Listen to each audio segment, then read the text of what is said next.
자, 그렇다면은 대한민국의 정신을 살려서 새로운 정치를 한다는 것은 우리 산업화의 선배들, 민주화의 선배들이 후세에게 더 좋은 것을 물려주기 위해서 각자의 투쟁을 했던 것처럼 우리도 이제 우리 다음에 올 미래 세대를 위해서 차근차근 준비를 해나가야 된다, 그런 생각을 합니다. 그런데 저는 지금의 정치 환경 속에서 과연 이 기호 1번과 기호 2번 파란당과 빨간당이 결국 미래를 위한 선택을 해야 할 때 미래 세대에게 맞는 선택을 했는지는 묻고 싶습니다.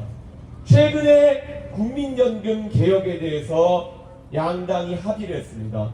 그럼 저는 믿기지 않았습니다. 왜냐하면은 이번에 한 합의라는 것이 더 내고 더 받기라고 합의를 했다고 합니다. 말은 좋죠. 더 내고 더 받기. 그런데 굳이 말하자면은 기성세대는 바로 더 받고 미래세대 젊은 세대는 계속 더 내야 되는 그런 구조인 것입니다. 여러분이 지금 연금수급 개시 연령에 도달하기까지 30년, 40년 동안 더 내야 되는, 하지만 그렇게 내고 났더니만은 인구구조 때문에 연금을 받을 수 있을지 없을지조차 불명확한 그런 것을 개혁이라고 지금 포장했습니다. 저는 그래서 이 자리에서 말씀드리고 싶습니다. 대한민국에서 국민연금이 꾸준히 지급될 수 있도록 개혁을 구연금과 신연금을 분리해서 하자는 얘기 저희 개혁신당만 하고 있습니다. 왜 그렇게 했습니까? 저는 이제 올해 나이가 40입니다. 제가 정치하면서 앞으로 30년, 40년 뒤에도 살아서 제가 오늘 한 선택에 대해서 책임을 져야 될 사람입니다. 하지만 대다수의 기성정당의 정치인분들은 평균 연령이 국회의원이 58세 정도 됩니다. 그럼 이분들은 10년 정도만 폭탄이 안 터지면 된다는 생각으로 선택해도 아무 지장이 없습니다. 그래서 저는 말씀드립니다.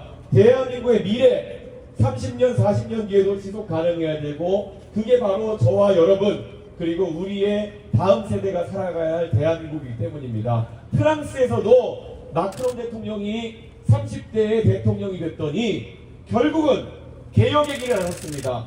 노동개혁, 연금개혁, 마크롱 대통령 인기 떨어졌습니다. 하지만 그 개혁을 해냈습니다. 프랑스에 보면은 시위하고 마크롱 대통령에 대해 불만을 표시하는 사람이 있었지만 마크롱 대통령은 본인이 30년 뒤에 40년 뒤에 부끄럽지 않을 만한 길로 자신의 조국 프랑스를 이끌었던 것입니다. 저도 말씀드립니다. 정치하면서 우리가 가장 하기 쉬운 이야기가 해드리겠다, 더 주겠다, 걱정 마시라, 이 얘기입니다. 저는 그런데 이번 선거에 나오면서 유권자분들에게 감히 거짓말은 하지 못하기 때문에 곤란합니다. 아직은 좀 안 될 것 같습니다. 이런 얘기를 많이 했습니다. 저도 선거를 여러 번 치러본 사람인데 제가 툭 떨어지는 얘기를 괜히 하고 싶었겠습니까? 우리 미래가 앞으로 먹구름이 껴있는 상황에서 장미만 팔 수는 없는 것입니다. 그래서 지난 TV 토론회에서 제가 꾸준하게 상대 후보에게 물어봤던 겁니다. 100조 원을 투입하겠다고 하는데 100조 원에 어느 항목들을 투입할 것이냐, 그런 질문들을 했을 때 상대 후보는 적절한 답변을 하지 못했습니다. 그리고 건강보험에서 약 15조 정도에 해당하는 간병비를 추가로 지급하겠다, 이런 이야기를 했습니다. 그 중에 몇 퍼센트나 지급하겠다는지도 이야기하지 않았지만 우리 지금 건강보험이 97조 원 정도 나가고 있습니다. 그런데 2033년만 되면은 적자가 33조 정도 날 거라는 예측이, 30조 정도 날 거라는 예측이 벌써 나와 있습니다. 그런데 이런 30조의 적자가 예상되는 상황 속에서 어떻게 15조 원에 해당하는 간병비에 대한 혜택을 추가로 약속할 수 있겠습니까? 그래서 제가 재원 마련 대책을 그분에게 물었습니다. 그랬더니 그분이 답했습니다. 여유가 되는 만큼 하지요. 여유가 없는데 여유가 되는 만큼 하지요. 라는 말은 저는 국민들의 건강보험료를 올리겠다는 이야기로 받아들일 수밖에 없었습니다. 지금 직장생활 하시는 분들 너무 잘 아실 겁니다. 우리가 월급 받으면 거기서 세금 까고 그 다음에 4대 보험료 까고 그 다음에 주택담보대출 까고 나면은 우리가 받았던 월급 중에서 과연 얼마나 남습니까?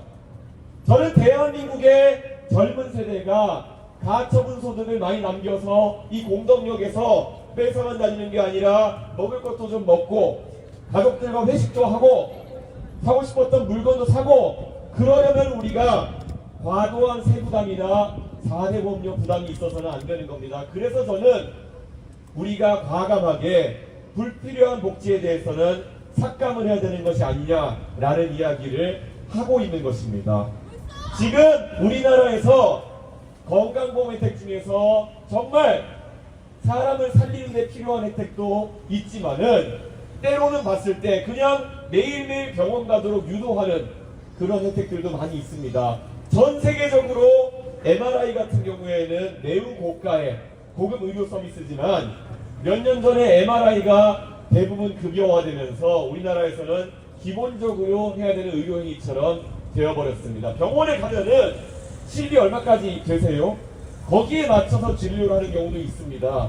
저는 이런 모습이 우리나라의 복지의 모습이 되어서는 안 된다고 생각합니다. 아직까지도 필요한 곳에 지원을 받지 못해서 고생하는 분들이 있다면은 그분에게 갈 돈을 늘리는 것에 대해서는 저는 적극 검토하겠습니다. 하지만 제가 찾아본 통계대로 1년이 365일인데 대한민국에 약 9,000명에 달하는 사람이 1년에 366번 이상 외래 진료를 받는 사람들이 있습니다.